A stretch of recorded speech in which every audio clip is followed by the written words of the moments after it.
Hello, everybody. Welcome to our 5-minute daily devotional for today. This is a series of short videos sharing some thoughts on a passage mula sa ating Moravian Daily Text Readings. At patuloy tayo sa ating pag-aaral ng unang sulat ni John, 1 John, with a passage taken from 1 John chapter 1, verse 5 to chapter 2, verse 11. So from yesterday, we understand that we are encouraged to hold on to the word of life made manifest, who is Jesus Christ made flesh. For through him we have fellowship with God our Father and with one another, so that our joy may be complete.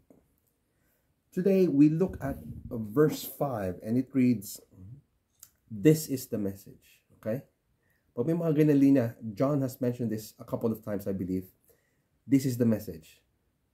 This is the important point na kailangan natin maintindihan sa sulat nito ni John. This is the message we have heard from him and proclaimed to you.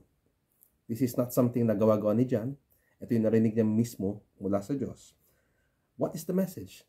That God is light. Na ang Diyos ay liwanag. And in Him, in God, there is no darkness at all. So clear as day, black and white, light and dark. There are absolutes in the world. And this is a good example of that. God is light. He does not, walang gray, black and white, walang middle ground. And this is important for us to distinguish when it comes to our daily walk. He cites a very good few examples about this. If we say, verse 6, we have fellowship with God, with Him, while we walk in darkness, we lie and do not practice the truth. Kasi sabi natin may ugnayan tayo sa Diyos. Mayroon tayong fellowship sa Diyos. Pero ginagawa natin yung gawain ng mga tao sa kadiliman. Patuloy ka sa kasamaan. Ang tawag sa atin ni John, mga sinungaling. At hindi tayo namumuhay sa katotohanan. Kasi iba yung ginagawa natin sa sinasabi natin. He goes on to say, but if we walk in the light, kung tayo'y namumuhay sa liwanag, sa presensya ng Diyos, kasama ng Diyos, we walk in the light, as He is the light, as in the light. Okay? We have fellowship with one another. And the blood of Jesus, His Son, cleanses us from all sin.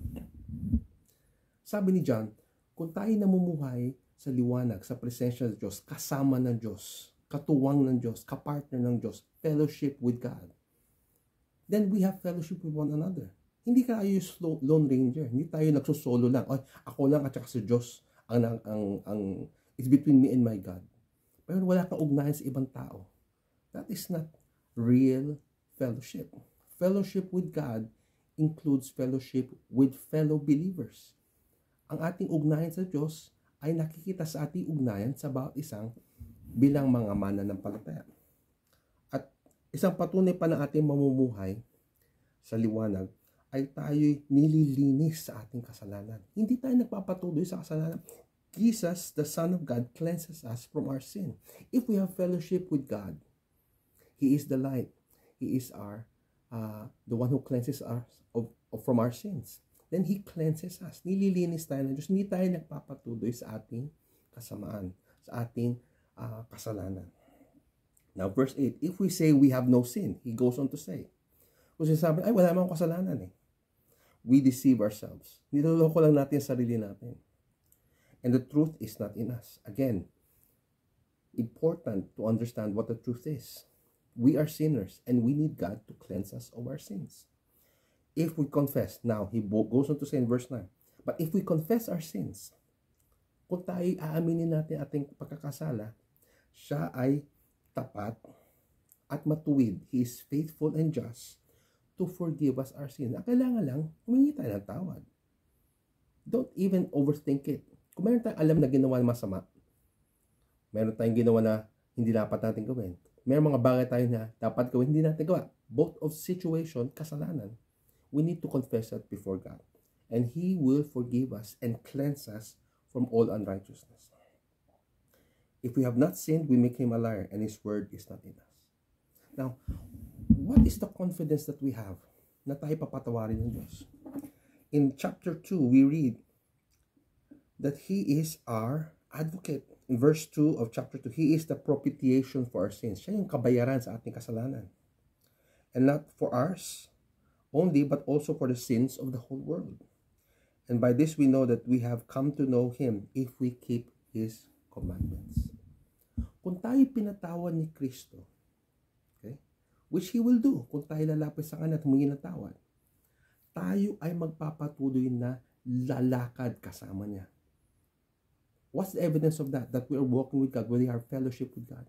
We follow His commands.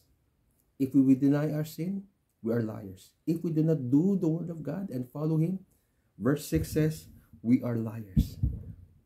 Hindi tayo tatanggapin ng Diyos sa Kanyang presensya kung tayo magpapatuloy sa ating pagsisinungaling, sa ating pagiging liars. We simply need to come to God humbly to ask God for forgiveness. And He is faithful and just to forgive us our sins. God is light, and we are called out of darkness into His light to have fellowship with Him and to have fellowship with one another. Let us come before God with humility, recognizing He is our advocate. Siya ang ating kasama. Siya ang ating representative sa harapan ng Diyos, and He will make us righteous before God, acceptable before our King. May God bless you as you live out and follow God's word.